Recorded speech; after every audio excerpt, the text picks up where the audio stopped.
Meu Deus. Isso. Pode dar mais um caminhão. Tá. Glória a Deus. Estão me ouvindo bem aí? Vamos lá então. Agora sim. Gênesis capítulo 38, versículo 10.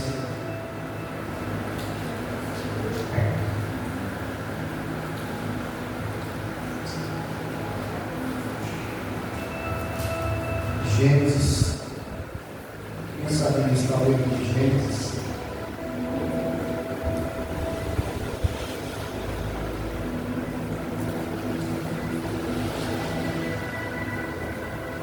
Nós temos falado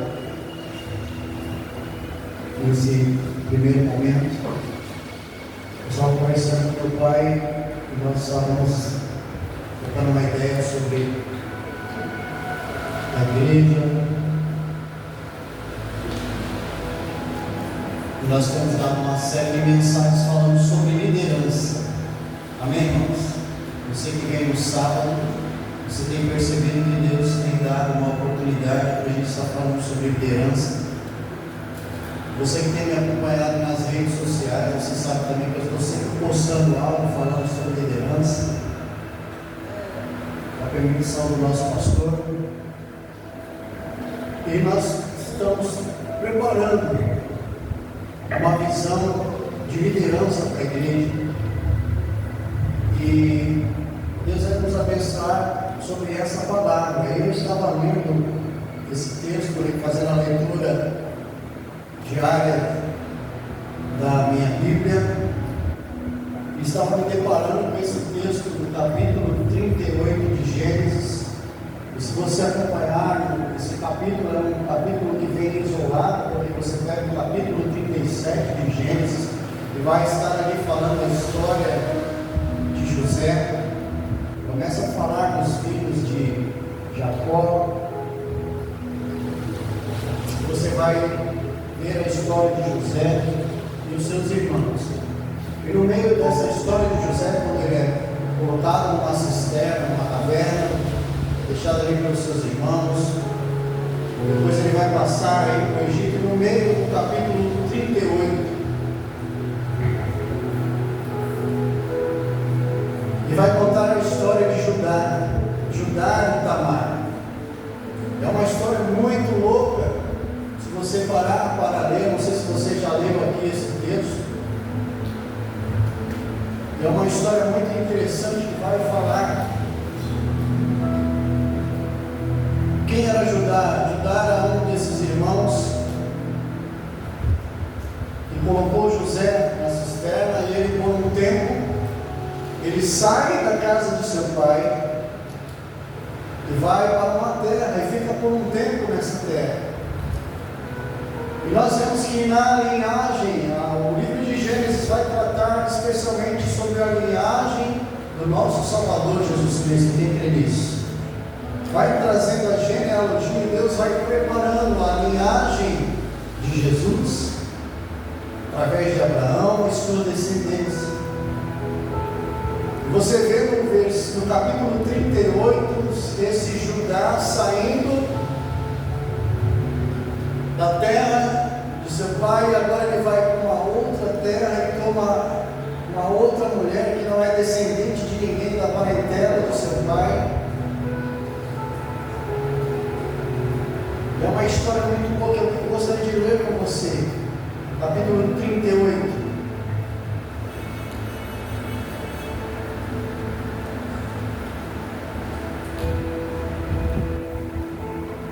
Vamos pegar do verso primeiro, tá bom? Vamos lá. Aconteceu por esse tempo que Judá se apartou de seus irmãos e se hospedou na casa de um adulamita chamado Mira. Ali viu Judá a filha de um cananeu chamada Suar. Ele a tomou por mulher e a possuiu. Amém? Você está acompanhando comigo? E ela concebeu e deu à luz um filho. E o pai lhe chamou tornou a conceber e deu à luz um filho, e este deu à mãe o nome de Onã, e continuou ainda e deu à luz outro filho, cujo nome era Selá. Ele estava em Quezib quando o teve. Judá, pois, tomou esposa para o seu primeiro filho, o seu primogênito. O nome dela era Tamar. Porém, o primogênito de Judá era perverso perante o Senhor, pelo que o Senhor o fez morrer. Então disse Judá a Onã: possui a mulher de teu irmão, cumpre o levirato, e suscita descendente a teu irmão. Olha só,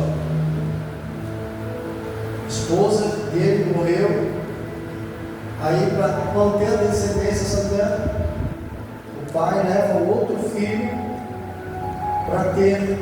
para continuar a descendência desse irmão, esse chamado levirato.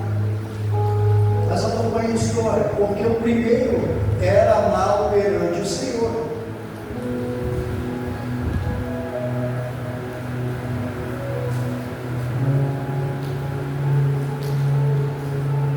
Então disse Judá, olha só, vamos lá. Porém, o primogênito de Judá era perverso perante o Senhor, pelo que o Senhor o fez morrer. Então disse Judá a Onã: possui a mulher de teu irmão, cumpre o levirato, e suscita descendência a teu irmão.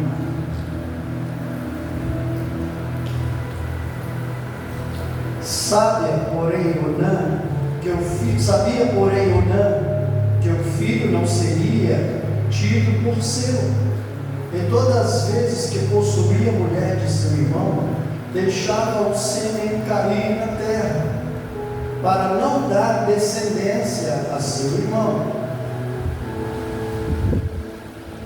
Isso, porém, que fazia era mal perante o Senhor, pelo que também a este fez morrer. Então disse Judá a Tamar, sua nora: permanece viúva em casa de teu pai, até que Sela, meu filho, venha a ser homem. Pois disse: para que não morra também este como seus irmãos. Assim Tamar se foi, passando a residir em casa de seu pai. No correr do tempo, morreu a filha de sua mulher de Judá, e consolado Judá, subiu aos tosqueadores de suas ovelhas em Diná, ele e seu amigo Irá, o Adulamita, e o comunicaram a Tamar: eis que o teu sogro sobe a Diná para tosquear as ovelhas. Então ela despiu as vestes de sua viuvez, e cobrindo-se com um véu, se disfarçou e se assentou à entrada de Enaim, ao caminho de Diná, pois via que Selá já era homem, e ela não lhe fora dada por mulher. Olha aí, Judá prometeu, e o tempo foi passando, e Tamar não via nada do filho desse Judá, que era o caçula, e não viu a palavra cumprir. Entenda comigo. Então se dirigia a ela no caminho e lhe disse: vem, deixa-me possuir-te, porque não sabia que era a sua nora. Ela respondeu: que me darás para coabitares comigo? Ele respondeu: enviar-te-ei um cabrito do rebanho. Perguntou ela: dar-me-ás penhor até que o mandes? Respondeu ele: que penhor te darei? Ela disse: o teu selo, o teu cordão e o cajado que seguras. Ele, pois, lhes deu e a possuiu, e ela concebeu dele. Levantou-se ela e se foi, tirou de sobre si o véu e tornou as vestes de sua viuvez. Enviou Judá o cabrito por mão de Adulamita, seu amigo, para reaver o penhor da mão da mulher, porém não a encontrou. Então perguntou aos homens daquele lugar: onde está a prostituta cultual que se achava junto ao caminho de Enaim? Responderam: aqui não esteve meretriz nenhuma. Tendo voltado, Judá disse: não a encontrei. E também os homens do lugar me disseram: aqui não esteve prostituta cultual nenhuma. Respondeu Judá: que ela o guarde para si, para que não nos tornemos em opróbrio. Mandei com efeito o cabrito, todavia não a achaste. Passaram quase 3 meses, foi dito a Judá: Tamar, tua nora, adulterou, pois está grávida. Então disse Judá: tirai-a fora, para que seja queimada. Então, tirando-a, mandou ela dizer a seu sogro: do homem de quem são estas coisas que eu concebi? E disse mais: reconhece de quem é este selo, e este cordão, e este cajado? A palavra vai dizer: reconheceu-nos Judá e disse: mais justa é ela do que eu, porquanto não a dei a selar, meu filho, e nunca mais a possuiu. E aconteceu que, estando ela para dar à luz, preste atenção, estando ela para dar à luz, havia gêmeos no seu ventre. Ao nascerem, um pôs a mão fora, e a parteira, tornando-a, lhe atou um fio encarnado e disse: este saiu primeiro. Mas recolhendo ele a mão, saiu o outro, e ela disse: como rompeste saída? E lhe chamaram Pérez. Depois lhe saiu o irmão, em cuja mão estava o fio encarnado, e lhe chamaram Zera. Uau! Que loucura isso! Uma história muito louca que acontece por atitudes impensadas. Quem está comigo? Amém? Então, eu quero dar um tema para essa mensagem sobre liderança que rompe no processo. Por que estou falando tanto de liderança? Porque eu acredito que cada um de nós aqui é um líder em potencial. Você crê nisso? Amém? Você precisa desenvolver a sua liderança para o crescimento dessa igreja. Eu vou bater sempre nisso.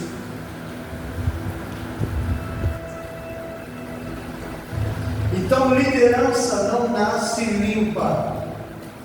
Liderança não nasce em um tapete vermelho. Mas liderança, ela nasce no átrio. Muitas vezes na injustiça, no silêncio e no caos. E muitas vezes no processo. Judá, aquele que nós lemos, é um exemplo de um líder em desconstrução. Quem está ouvindo isso? Um líder em desconstrução, em queda, mas também mais para frente em restauração e em avanço. Porque no final da história não nasce apenas um filho, mas nasce um destino. nascem linhagens, nasce propósito, nasce Pérez. Você sabe o que significa Pérez? Significa rompimento, brecha e avanço. Quem está comigo?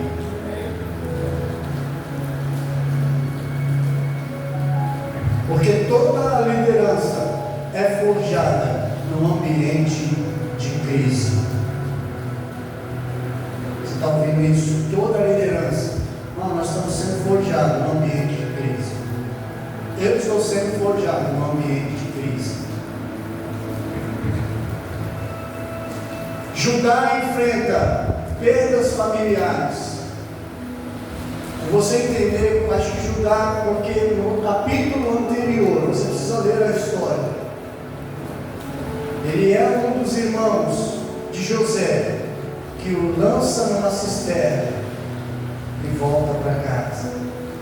Daí um momento esse Judá agora, porque a culpa cairia sobre ele, porque o seu pai pergunta do seu filho José. E um tempo depois ele sai da casa, da parentela do seu pai e vai para uma outra terra. Perdas familiares, Judá enfrenta vergonha, e isso vai lhe causar uma desordem espiritual, silêncio emocional. Quero falar para você que um líder não é medido na bonança, na paz. O líder, ele é revelado em tempo de crise. Amém, irmão? O bom líder vai ser revelado no momento de crise dessa igreja.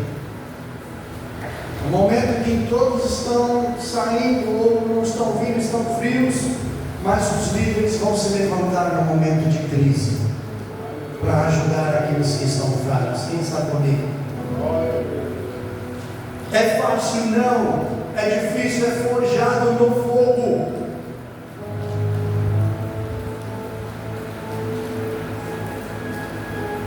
Todo líder vai passar um tempo de crise. Vou te dar uma referência. Lembra de José? Estou falando dele.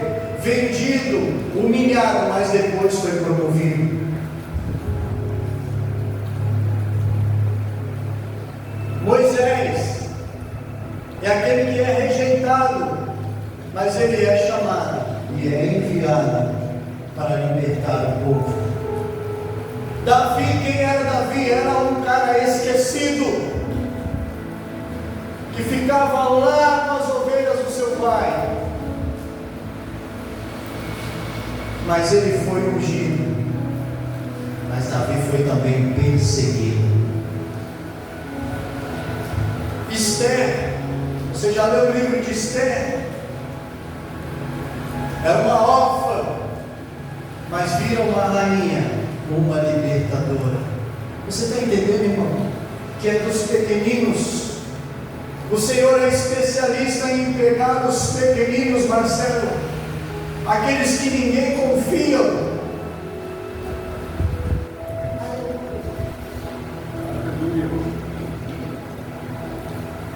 Aquele que está na dificuldade, que nem ele mesmo acredita nele mesmo. Mas quando Deus tem um propósito na sua vida, Ele vai te levantar. Aleluia. Glória a Deus. Simplesmente não esqueça do seu lugar de adoração a Deus. Em tempo de bonança, de festa, de alegria, de estar louvando a Deus, mas também em tempo de tristeza, de agonia. O nosso Senhor Jesus foi o maior exemplo disso. Ele estava na presença de Deus. No Getsemane, Ele foi para a presença de Deus. No tempo de agonia, Ele chamou os seus: vamos, venham orar e jejuar comigo, venham, porque era um tempo de agonia. Ele estava prostrado na presença de Deus, ele estava prostrado na presença de Pai. Você lembra de Paulo?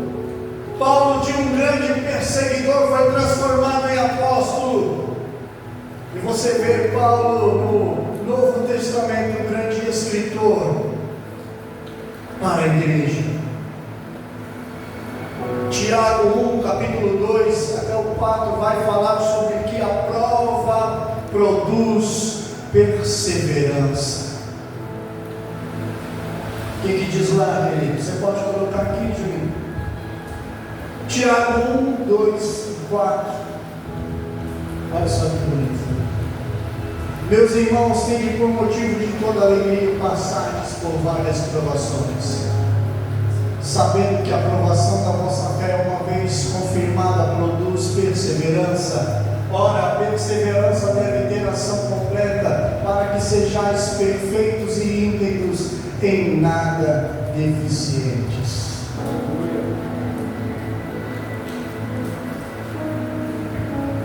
1 Pedro, capítulo 1, versículos 6 e 7, vai falar sobre a fé.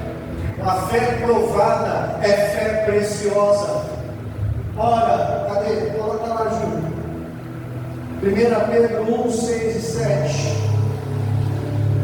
Nisso exultais, embora no presente por breve tempo, se necessário sejais contristados por várias provações, para que, uma vez confirmado o valor da vossa fé, muito mais preciosa do que o ouro perecível, mesmo apurada por fogo, redunde em louvor, glória e honra na revelação de Cristo Jesus. Aleluia. Muitas vezes o crente,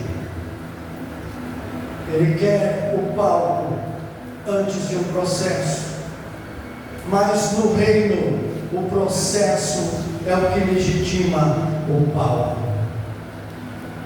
Amém, irmão? Talvez você está passando um processo antes de vir o palco, antes de estar em evidência, mas é isso que vai legitimar a sua condição para estar diante de Deus em glória. A unção chama, mas o processo confirma. Amém? Vou repetir, a unção ela te chama, mas é o processo que vai confirmar a sua fé em Deus. Aleluia. Uma liderança que silencia, ela perde direção. Está lá no verso 11 até o 15. Judá tinha prometido algo que não cumpriu. Judá fala para sua nora Tamar ir para a casa de seu pai e esperar o seu filho, o menorzinho, crescer. Mas não cumpre a promessa. Judá promete algo que não cumpre. Então você precisa ter clareza, meu irmão. Como um crente bom e fiel, como líder, você precisa ter clareza, porque a falta de clareza gera confusão. A igreja precisa ser clara e objetiva para não gerar confusão. Provérbios 28, Provérbios 29 e 18 vai declarar algo como: sem visão o povo se desvia. Se não tiver uma visão, o povo se dissipa.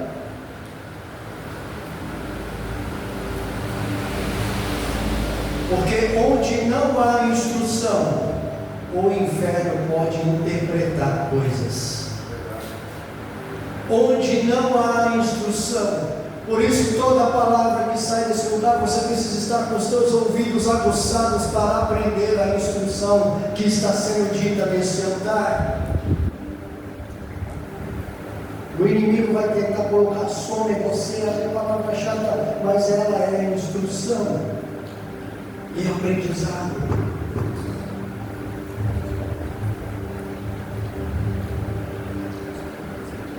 Abacuque 2:2 vai falar: escreve a visão, torna bem legível. Então você precisa aprender a ser um líder que fala, que ensina, que dirige. Amém, irmãos?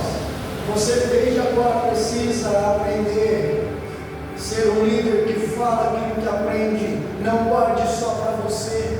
Todos os ensinamentos que você tem aprendido aqui, passe para frente. Evangelismo, uma ajuda para alguém. Anote os versículos, a Bíblia, a palavra, porque Deus vai usar você.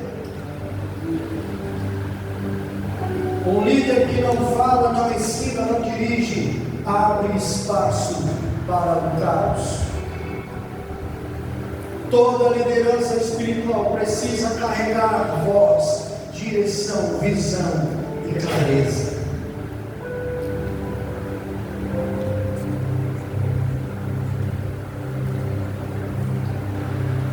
Eu quero que você saiba disso, que Deus não rejeita líderes falhos, Ele sim restaura. Amém, querido? Deus não rejeita você, Ele te restaura nessa noite. Porque onde está o exemplo disso? Judá, ele falhou feio, irmãos. Esse é um capítulo atípico dentro da Bíblia, da história de José. Mas Deus quer ensinar algo interessante, porque vai falar da sua linhagem lá no final.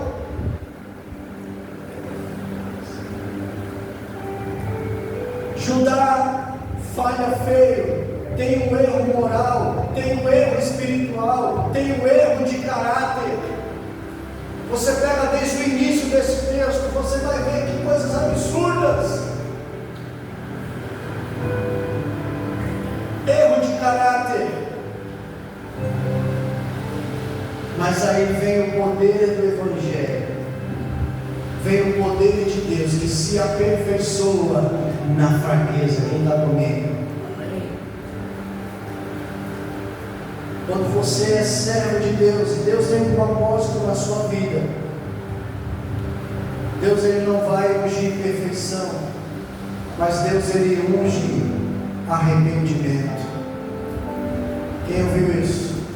Deus ele vai ungir os arrependidos, os que estão à disposição. Tem muita gente perfeita, que se diz perfeita, mas não está disponível. Deus ele age no arrependimento. Deus ele também unge quem volta. Talvez muitos aqui estão precisando voltar à essência da adoração, e Deus vai te ungir, porque Ele unge, Ele trabalha com os imperfeitos, mas Ele trabalha com os arrependidos. Deus ele unge quem volta.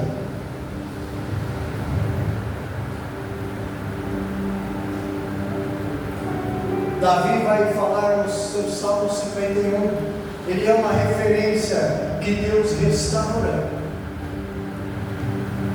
João capítulo 21, não tenho tempo de ler, mas vai falar de Pedro voltando ao pastoreio.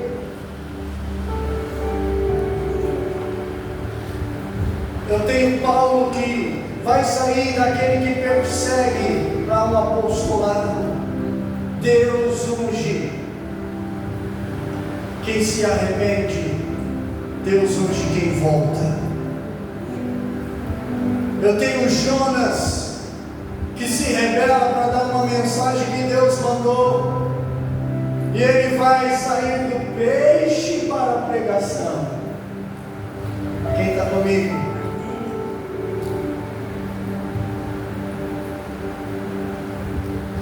Texto que fala sobre isso para dar um apoio, o Salmo 51, verso 10 e 13, vai falar: restitui a alegria da minha salvação, então ensinarei aos transgressores.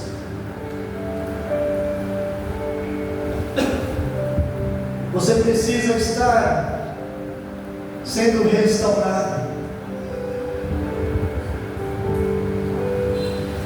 Preste atenção aqui, porque aqueles que são restaurados ensinam melhor do que os perfeitos.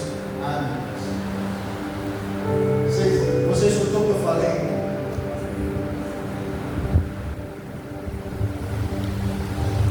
Toda pessoa que ela vem de uma situação e ela é restaurada, ela vai ensinar melhor do que aquele que é perfeito.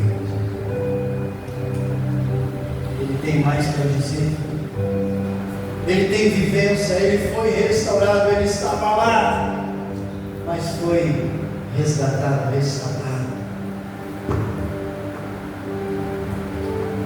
Porque o Espírito Santo não unge robôs, ele unge vasos quebrados que ele mesmo colou.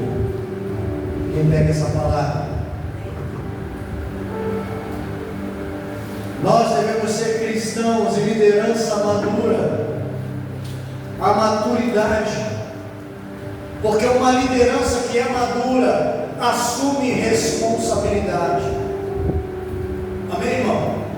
Tem muito crente que está sendo irresponsável com aquilo que Deus deu para ele, com o ministério que Deus deu para ele, com a unção que Deus deu para ele. Liderança madura assume responsabilidade. O momento quando a verdade vem à tona na vida de Judá. Judá tenta punir Tamar, mas a exposição revela a sua omissão.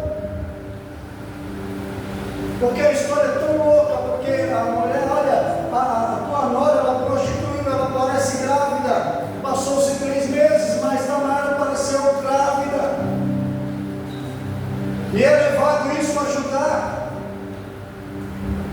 E naquela época, quando a mulher era feita assim, ela tinha que ser queimada.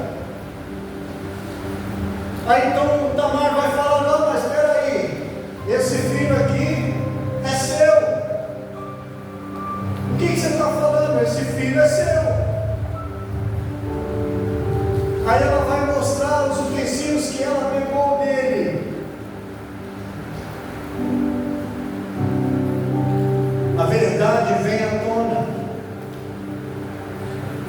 Judá tenta punir Tamar, mas a exposição revela a sua omissão. E existe uma frase que muda tudo na Bíblia. É quando Judá vai falar: ela é mais justa do que eu.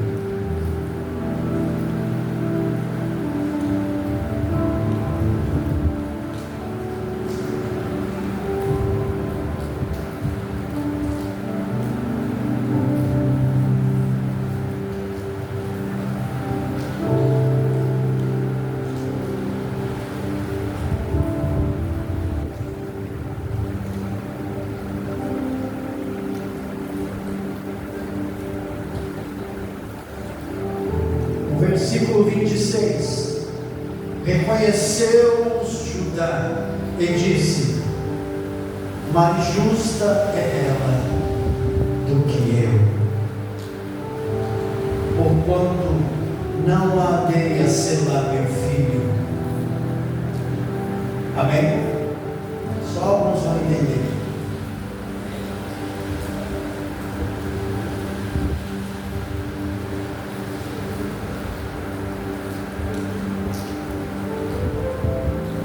Ela é mais justa do que eu.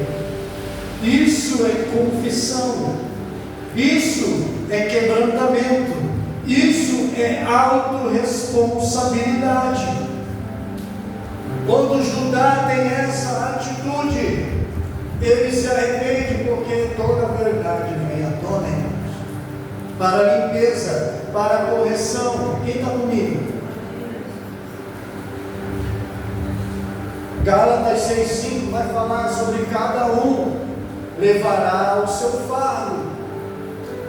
Provérbios 28,13 vai dizer que quem confessa e deixa alcança misericórdia.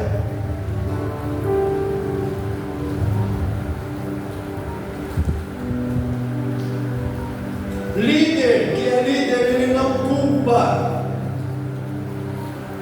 ele assume. Quem está comigo? Quando você assume e pede perdão, líder também não esconde, líder expõe a luz para ser curado. Amém, querido? O Espírito Santo não trabalha na justificativa, ele vai trabalhar no teu quebrantamento. O Espírito Santo vai trabalhar, não é se justificando, Santana, mas é o Espírito quebrantado.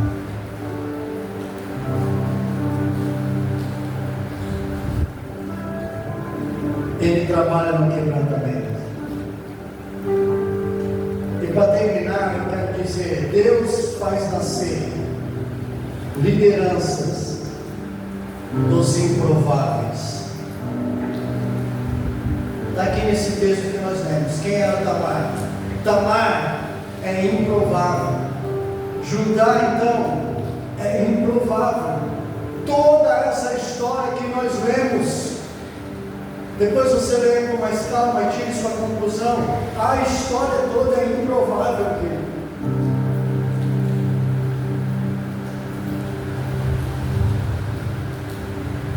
Mas Deus chama isso de linhagem messiânica.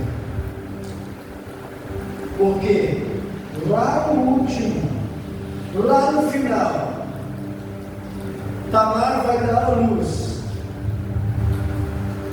Então temos Pérez, que é linhagem de Davi. Davi, linhagem de Cristo. Então eu quero dizer que lá do caos, hein, pastor Marcos, nasce o Messias. Só não vai pegar aqui, tá ligado? Lá do caos, do improvável, nasce destino.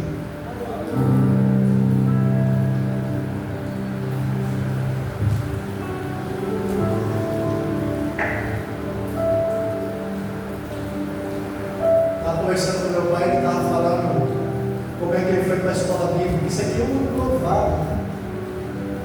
Ele disse com todo respeito.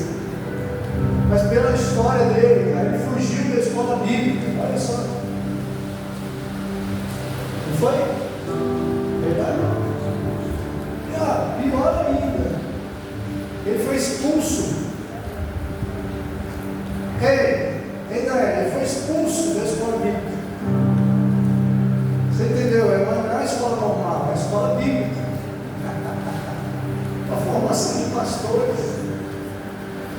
Já foi expulso da igreja. Só falo com todo respeito. É improvável, irmão.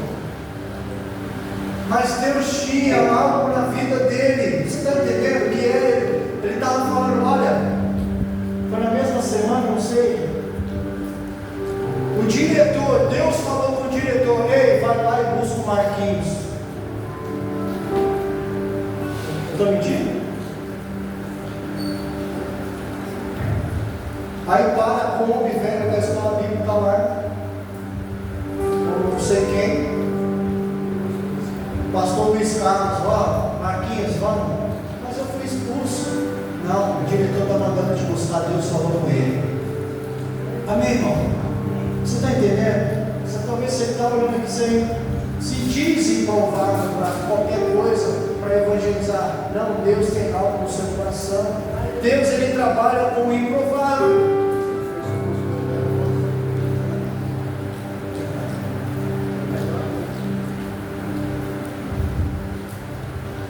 E ele falava aqui comigo, a gente estava conversando, ele falava assim: Júnior, dos 28 alunos, só ele vingou.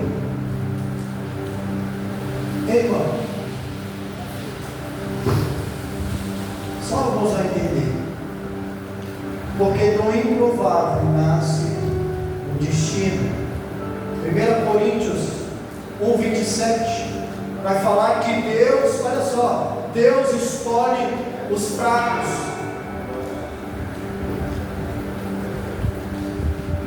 Isaías 43:19 vai dizer que faço coisa nova no deserto. Ah, meu querido, se essa palavra não falar contigo, eu vou sair correndo na chuva e vai embora. Faço coisa nova no deserto. Você já viu fazer coisa nova no deserto que não tem nada, só areia e sol?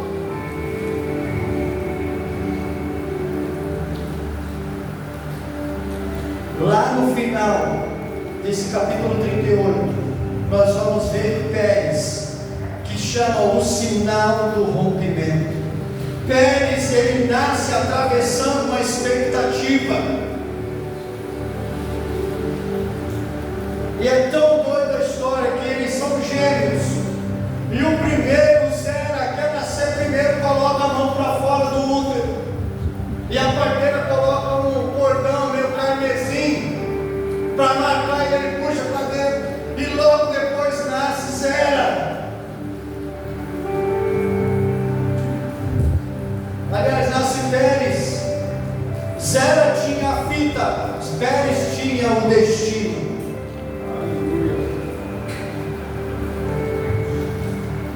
Zera vai representar a tradição, a previsibilidade, uma ordem, lógica humana, mas Pérez representa rompimento, avanço, brecha, ele representa o extraordinário de Deus. É você que Deus quer usar. Nas suas simples palavras de evangelismo, nos teus simples gestos de adoração ao Senhor, alguém vai ver a sua vida e vai se apresentar diante de Deus. Isso é liderança, é liderar em meio ao caos. Pérez representa rompimento, avanço, brecha extraordinário. Em toda geração, Deus levanta um Pérez para romper onde a tradição estacionou. Aleluia. Talvez essa igreja aqui está estacionada numa tradição, mas Deus vai levantar um Pérez aqui. Aquele que rompe, aquele que acha a brecha. Deus já está levantando. Eu quero profetizar sobre a sua vida. Eu quero que você fique de pé. Eu quero profetizar você de pé. Levanta as suas mãos, eu estou encerrando. Deus está levantando aqui. Levante a sua mão para receber. Líderes restaurados, líderes improváveis, líderes de brecha, líderes que rompem, líderes que avançam, líderes de linhagem, líderes que vão deixar um legado para essa geração. Quero declarar que essa igreja não é geração de Zera, mas é uma geração dos Pérez.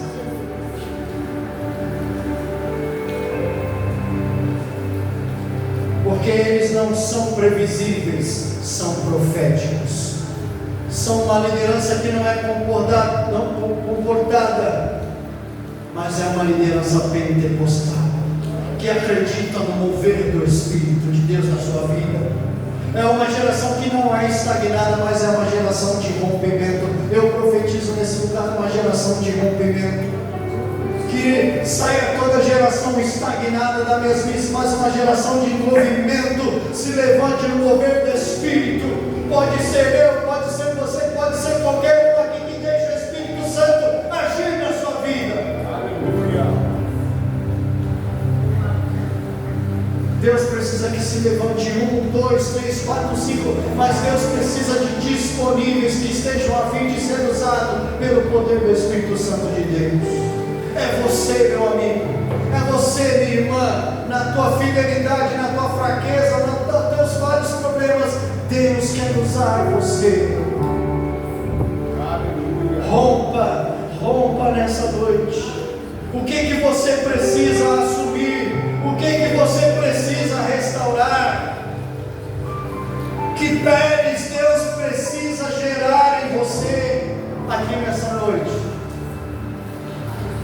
O Espírito Santo, Ele está curando processos, rompendo destinos e ressuscitando ministérios aqui hoje à noite.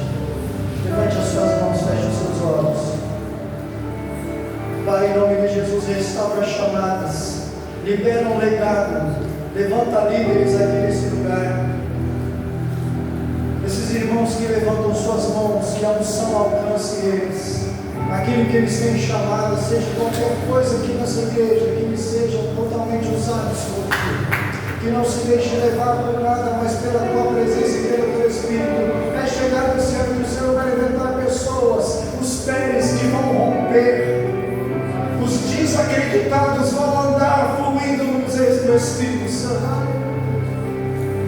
Que, meu Deus, abra-se as cadeias, se rompa, e que eles cresçam, Senhor, na Tua presença, que possam ser pais de milhares de pessoas, de filhos da fé, que nascerão na Tua presença através dele. Assim nós oramos nessa noite, Senhor.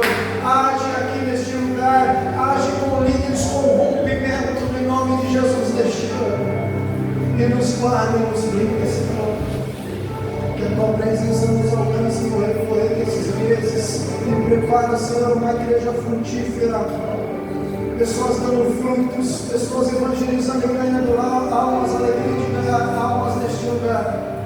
Nós quebramos, meu Deus, nós oramos pelo ventre útero, que se só seja um útero abençoado de filhos espirituais, de projetos espirituais, de pessoas vindo sendo salvas, você sendo pai na fé, de um filho na fé, e vendo a glória de Deus descer na tua vida. Que isso se cumpra na tua vida, meu irmão, minha irmã. Você também pode ser um Pérez. Aleluia. Que o Espírito Santo confirme no teu espírito essa noite, essa semana, amanhã. Eu não sei o que Ele vai fazer, mas Deus está chamando os improváveis para reinar com Ele. Meu Deus, eu creio, porém falo. Envia o teu Espírito nesses dias sobre nós. Faz crescer uma geração saudável de líderes ao encontro do teu nome, Senhor. São essas palavras em nome do Senhor Jesus. Então, nome orando. Pai, em nome de Jesus, nos abençoa. Abençoa teus filhos que vão de volta aos seus lares, guardados pela tua proteção, que os anjos do Senhor nos acompanhem. E que amanhã, meu Deus, assim o Senhor permitir, nós vamos estar aqui na escola dominical de manhã e no culto à noite adorando o teu nome. Assim nós oramos em nome de Jesus. Tá. Igreja.